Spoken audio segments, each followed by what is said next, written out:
आशा अपने सास ससुर के साथ बिल्कुल भी अच्छा बर्ताव नहीं करती थी। उसका पति सुनील भी अपने माता पिता के साथ बड़ा ही रूखा व्यवहार करता था। अब उनके बेटे की शादी मेघा से हो गई है और हवा का रुख बदल रहा है। मेघा चलो आओ, रसोई में आकर मेरे साथ रात का खाना बनाने में मेरी मदद करो। मम्मी जी, मैं अभी सीरियल देख रही हूँ, अभी तो शाम होने में भी टाइम है, मैं थोड़ी देर में आती हूँ। बहू, तुम्हें सुनाई नहीं दिया मैंने क्या कहा?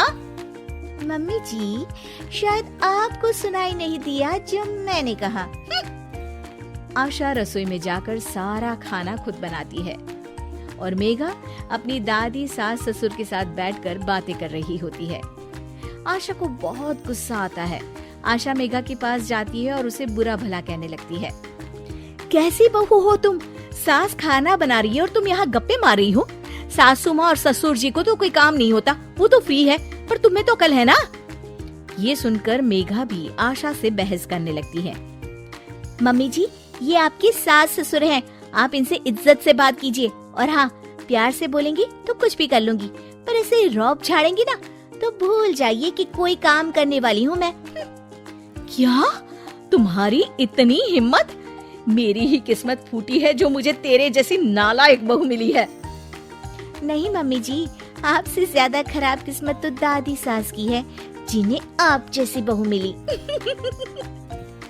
आशा ये सुनकर तिलमिला उठती है। क्या कहा तुमने? आशा मेघा का हाथ पकड़ती है और कमरे से बाहर ले जा रही होती है। तभी वहाँ रोहित आ जाता है और मेघा उसे देखकर रोने का नाटक करने लगती है। देखिए, देखिए आपकी माँ मुझ पर कैसा अत्याचार कर रही है।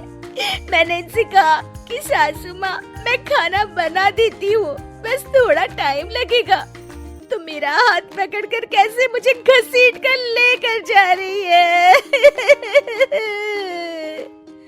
अरे बेटा, ये झूठ बोल रही है। बस करो माँ, मेघा कभी झूठ नहीं बोलती और मैंने अपनी आंखों से देखा है कि कैसे आप उसका हाथ पकड़कर उस पर अत्याचार कर रही हो। अरे बेटा, मैं तुम्हारी माँ हूँ, तुम्हें मुझ पर विश्वास नहीं है?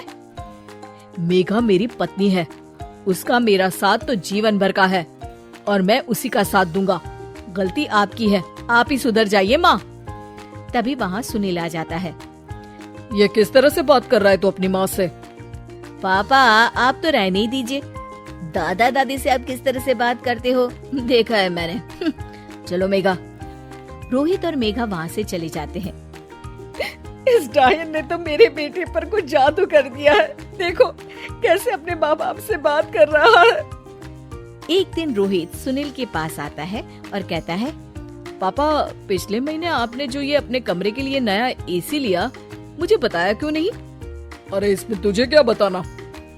आपको बताना चाहिए पापा, अब मेरी शादी हो चुकी है, खर्चे बहुत हैं, आप तो रिटायर हो गए, मेरी कमाई पर घर चलता है, तो हिसाब तो रखना पड़ेगा ना। और वैसे भी आप लोगों को एसी की क्या जरूरत थी, पंखा ही काफी था आप लोगों के लिए। आशा को याद आता है कि कैसे उसने अपने सास ससुर के साथ बुरा बर्ताव किया था। ये सब हमारे ही कर्मों का नतीजा है। हमने सासू माँ और ससुर जी के साथ कितना बुरा बर्ताव किया, इसीलिए हमारे बहू बेटे भी हमारे साथ ऐसा कर रहे हैं। तुम सही कह रही हो आशा, हमने माँ और पिताजी के साथ बहुत गलत किया। रोहित उनकी बातें सुन लेता है और खुश हो जाता है। मेघा, मम्मी पापा को अपनी गलती का एहसास हो गया है।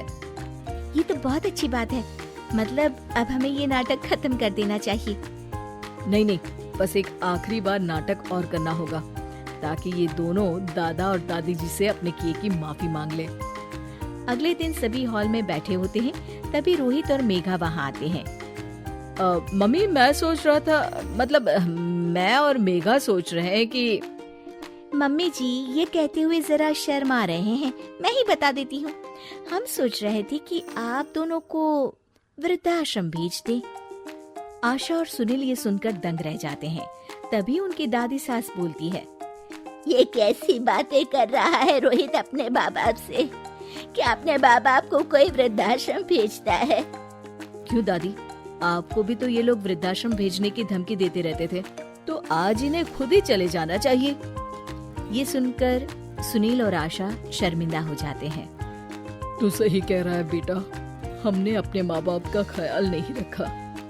हाँ, हमें कोई हक नहीं है यहाँ रहने का, चले जाते हैं हम। हमें माफ कर दीजिएगा सासू माँ और ससुर जी, हमने आप लोगों के साथ बहुत गलत व्यवहार किया।